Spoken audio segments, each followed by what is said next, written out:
is opening night at Dallas International Film Festival in its 20th year. We're on the red carpet speaking with filmmakers behind a diverse slate of films, from teenage basketball drama and spiritual architecture to former drug addicts' artwork. And star alert, Lou Diamond Phillips will be here to talk about receiving this year's Dallas Star Award, and his new film, Keep Quiet, is premiering at the festival as well. Let's get started. First of all, congratulations on winning the Star Award for this year's DIFF, and also for Keep Quiet, your film it's got its North American premiere happening. Yes. Tell us how you feel about both of them.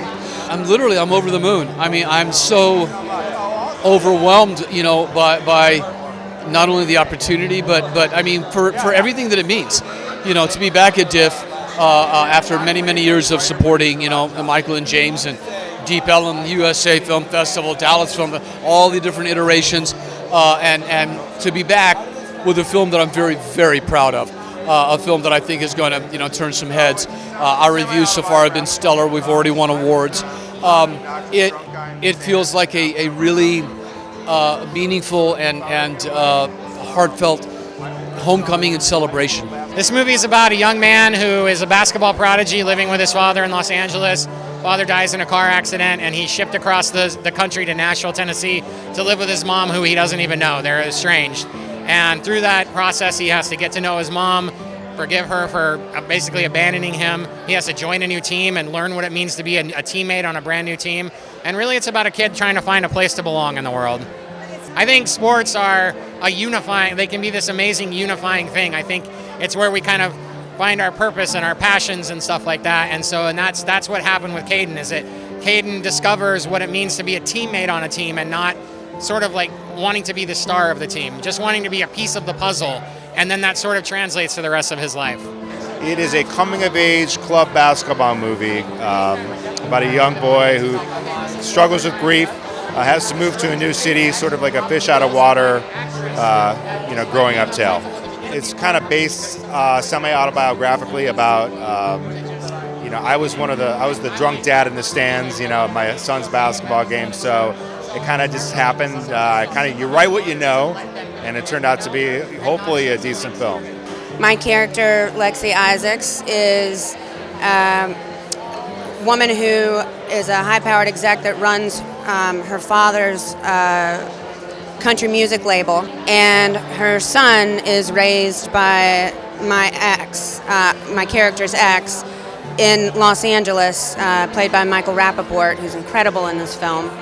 And when he gets killed in a car accident, my son has to come and live with me for the first time ever. And so it's a challenge because she's never really had to be a mother. And so them dealing with the grief and loss of his father and trying to navigate the waters of being a mom and him being in a new place. That's an intricate act to play.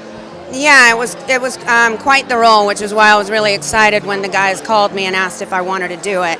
I read it that same night, and the very next morning I emailed Andy, our director, and I said, I'm in. When do we start? My character is a great basketball player and an emotional kid who has hard times, and basketball is kind of his life. Why does he have hard times? His dad did die, and he moved with his mom, so it was just changes. He's changed a lot. Like, he changed basketball teams, he changed friends. So what changed? You have been a basketball star, and now you're a star in this movie. Tell us a little bit about how those two roles sort of intersect. The great thing about this was everybody has space to improv, to insert, and working with the director and be like, yo, I would say it like this, or I wouldn't say that. I would probably say, just coach him, And so a lot of it is great flow, great screenplay writing, but then also the ability to adapt it into my personality, my character. So I'm Kat Butterfield. And I'm Daniel Aldrich, and we have a film here called Life Goes On, which is playing as part of Shorts 2. And it's the world premiere as well, so we're really excited to be in Dallas for that, and it's the first time an audience has ever seen the film, so it's so exciting. Tell us about it. I was just going to say, we haven't even shown the crew it yet. It came about that quickly. So we're excited and absolutely terrified. So tell us about the film and how it's about somebody that's dying, but he keeps staying alive. Yeah, so he's in an end-of-life care hospice, and he's a bit miserable, really wants to pass away, and unfortunately for him, the day keeps restarting every time his heart stops because he's stuck in an infinite time. It's like a Groundhog Day comedy set on the last day of somebody's life. So it's a very dark comedy, but hopefully it's quite hopeful and also about, enjoying the time you've got left and saying the important things to the people who are important to you. The movie, I started shooting it 19 years ago. Really? It's the story of someone who I think was one of the most important Texas artists ever. His name was James McGee. He was a painter under the name Annabelle Livermore. He wrote poetry under his own name, and he created large, heavy steel and glass sculpture. He also, for 40 years, was driven to build an installation in the West Texas desert, which he called the Hill. And this was a thing that it was in process even until his death, which was 2 years ago. I knew Jim very well. I knew him for the last 25 years. And I wanted this to be, it's not a long film. It's 13 minutes, but it's a glimpse into his life and his work, and someone who I think is unique and will not be like anyone else you've met. I'm here with my second ever short film. I wrote and I directed and I acted in it.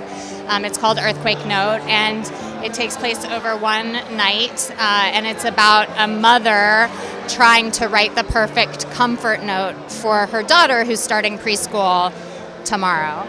And in California, we have to include with our earthquake kits a note to be read to our child in the event of an earthquake. And so this mother spirals, realizing that this could be the very last words her daughter ever has from her. And so it's really a movie about, understanding mortality, facing mortality, and trying to wrap our heads around how we can be present with mortality with our children who are so young. And, we want to protect them from everything, but ultimately we can't. Especially, by the way, in a time when things are so unpredictable. How did you come up with the idea? My older daughter, who's now 7.5, when she was 2.5, it was her first day of preschool. And so, I procrastinated. I got everything ready, the nap mat, the water bottle, all of the things. But the last thing I sat down to do was this earthquake note. And it, sure enough, this is what I show in the movie. I really spiraled out because I didn't know how to set, you want to just say, I'll see you soon. But you can't really if you want to be a parent with any kind of integrity. So I always knew that I wanted to make a movie about it. And now my younger daughter just started preschool. So I was like, this is the time. This movie starts when we met with guys in California, just in Pizza Hut. Okay, that's interesting. Guys came to Ukraine and make some murals to support people during the war. They want just visit Ukraine one time, but they met me and I show them our country, our people, our food, our culture, and that's why they visited Ukraine 4 times, and we can make the movie about street art in Ukraine, about supporting people in Ukraine, about war in Ukraine, and stories about people inside the country. Tell us about your character. We were painting, me and Bandit, who unfortunately is not with us today. He couldn't make it, but we painted on walls that have been destroyed by bombs and shrapnel and fire. Not to really necessarily paint over the walls to make them look beautiful, but to help tell a story of what had happened in those specific areas, and to give the Ukrainian people courage and bravery and a smile on their face. It's really important to show this film here because the war is still in our country every day, and the people still dying, civilian people, every day. Michael Cain, this is the 20th year of Dallas International Film Festival, which you co-founded. Tell us how it feels. It's euphoric. I just feel so proud of not only what we all did together, but of James Faust and Beth Wilbins and the board. I mean, just to see that they stuck with it. And you never know, like every year is a challenge as we are today.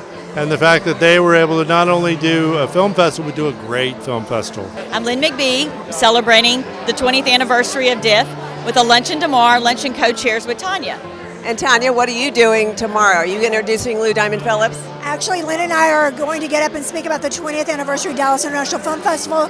James Faust is giving Lou Diamond Phillips his Star Award. And then we have Deborah Ferguson from Channel 5 doing a conversation with Lou. That's pretty exciting. What got you involved with DIFF? Oh, I've been involved with DIFF since 2008, 2009, a long time, and was board chair, was on the board, have really watched it grow here in Dallas, and then worked with Tanya back in the day. Lynn was on the board, and they were doing a search for an executive director to take over after those first 3 years where it was an AFI contract. We then rolled into the Dallas Film Society, and I ran the Dallas Film Society as the executive director and produced the Dallas International Film Festival for several years. Congratulations on the 20th year. Yay! Thank you. We're excited. Yeah, thanks for coming.